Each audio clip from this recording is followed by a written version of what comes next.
Olá pessoal, meu nome é Maura e bem-vindo ao canal Confissões de Crente. Hoje eu estou num lugar muito legal aqui de Galápagos que se chama Los Remelos. Aqui é uma formação geológica bem interessante. Na verdade, as Ilhas Galápagos são bem interessantes porque elas têm origem vulcânica, né? Então essa formação aqui justamente tem relação com isso porque existiam aqui túneis de lava, né? Quando tem a erupção vulcânica, às vezes a lava sai por baixo da terra e acaba formando túneis, e quando para o fluxo de lava, os túneis ficam. Só que com o tempo, o que aconteceu com esse lugar? Esses túneis colapsaram, caíram, então acabou formando esses dois buracos. Chama Los Remelos, porque tem essa cratera aqui atrás e tem uma outra do outro lado da pista. Então é muito interessante. Mas por que eu queria trazer vocês para cá? Porque eu quero falar de um assunto muito interessante, como a gente está no mês da criação. Eu quero falar para vocês o que é criacionismo. Eu sei que vocês já devem ter ouvido falar sobre o tema, e algumas pessoas às vezes chamam criacionismo de teoria, de ciência, mas o que exatamente é criacionismo? O criacionismo nada mais é, gente, do que uma cosmovisão. O que é uma cosmovisão? A cosmovisão é como se fosse assim, as lentes que a gente usa para poder entender o mundo que está ao nosso redor. São uma reunião de ideias, de conceitos que nós usamos para interpretar a realidade. Então, por exemplo, quando eu estou no Instagram e eu estou vendo algum vídeo de algum animal, né? Esses dias eu compartilhei no meu Facebook um vídeo de uma ave voando e se preparando para pousar. E eu achei tão bonito aquilo, a engenharia, a forma do corpo, como o corpo fica de uma forma aerodinâmica, né? Então ela abre as asas, depois ela fecha. E aí quando eu vejo aquilo, eu acho tão bonito, eu acho tão inteligente que eu penso, não tem como isso ter surgido do nada. Não tem como isso ser produto de uma evolução gradual de milhões de anos. Então, eu acredito que foi Deus que criou, foi Deus que colocou essa inteligência ali. Então, eu estou usando a cosmovisão criacionista para poder interpretar um fenômeno da realidade. É diferente, gente, de ciência, né? Ou é diferente de um conceito científico. Por quê? Porque com conceitos científicos a gente precisa testar essas hipóteses, né? E existem conceitos do criacionismo em que a gente não consegue testar. Então, por exemplo, como é que eu vou testar que Deus criou o planeta em uma semana, criou a vida, né? Em uma semana, sei lá, milhares de anos atrás. Eu não tenho como testar isso. Portanto, essa não é uma ideia científica, né? Eu não posso usar o método científico para mensurar, para falsear essa ideia. Então isso acaba caindo no campo metafísico, no campo da filosofia, no campo da cosmovisão criacionista. Agora, isso não significa que eu não possa usar os conceitos, os pressupostos do criacionismo para fazer ciência. Então eu vou dar um exemplo aqui bem clássico, né? Por exemplo, muitos paleontólogos, muitos geólogos estudam as formações do nosso planeta, de rochas, etc.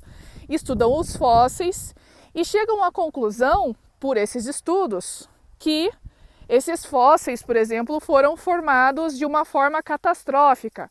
Foram formados com a ajuda de muita água. Muitos animais são encontrados em um só lugar, então teve que acontecer alguma coisa muito louca, assim, um evento muito catastrófico para ter matado esse monte de animal no mesmo lugar, com, por exemplo, um desastre hídrico. E aí eu, Maura, ou um pesquisador paleontólogo ou um geólogo, né, que é criacionista, ele vai interpretar esta catástrofe como sendo uma catástrofe que a gente conhece muito bem na Bíblia, que é o dilúvio, que foi um evento global, catastrófico, e que nós, criacionistas, acreditamos que foi o responsável por moldar toda a geografia do nosso planeta, inclusive por formar os fósseis. Então, criacionismo não é ciência, não consigo usar o método científico para mensurar. Criacionismo não é uma teoria, porque eu também não consigo testar várias vezes os pressupostos para dizer que ele é uma teoria. E ele é, então, uma cosmovisão. Da mesma forma que o evolucionismo também é uma cosmovisão, né? Tem alguns pressupostos do evolucionismo que eu não consigo testar. Eu não consigo testar, por exemplo, eventos que aconteceram no passado. Eu não tenho como testar a hipótese de que a vida surgiu de forma espontânea porque ninguém estava lá há bilhões de anos atrás. Os cientistas fazem testes no laboratório para tentar simular condições que eles acreditam que existiam neste planeta há muito tempo atrás e com isso simular a forma como a vida teria surgido. Mas eu já dou um spoiler que até hoje nenhum deles conseguiu mostrar como que combinações de moléculas inorgânicas teriam formado a vida. Então, o evolucionismo também é uma cosmovisão, porque ele é uma reunião de ideias com pressupostos que fazem com que as pessoas enxerguem o mundo e interpretem a realidade. Então, quando eu estou aqui em Galápagos, por exemplo, e eu vejo as iguanas nadando, e eu vejo a similaridade que existe entre esses animais e outros, uma pessoa com a cosmovisão evolucionista vai interpretar essa similaridade como sendo uma evidência de parentesco, de grau de parentesco entre eles que vieram de um mesmo ancestral comum. Então, isso é uma ideia filosófica e que eu não posso exatamente falsear, porque eu não posso voltar lá no início do primeiro ancestral e ver se realmente isso é verdade. Então, o que é importante a gente entender, gente, é que tanto o criacionismo quanto o evolucionismo são cosmovisões.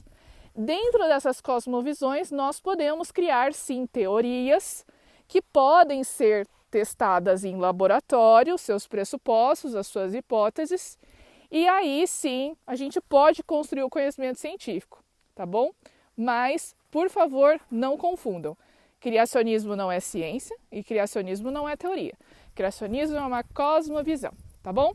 Então é isso, gente. Eu vou ficando por aqui, porque eu tenho que ir para outro lugar. Eu tenho que ir para uma fazenda onde tem as tartarugas gigantes. Vou gravar um vídeo lá também. Mas eu espero que vocês tenham entendido aí o que é o criacionismo, para a gente ir fazendo o esquenta esse mês, porque do dia 23 de outubro é o sábado da criação, e eu convido todos vocês a celebrarem esse dia especial onde você estiver, na sua igreja, na sua casa, na sua escola, com a sua família, na sua comunidade, porque o sábado é o aniversário da criação.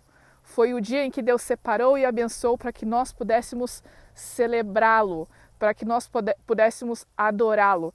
Então, vale sempre a pena a gente fazer essa lembrança. Beleza, gente? A gente se vê no próximo vídeo. Até lá!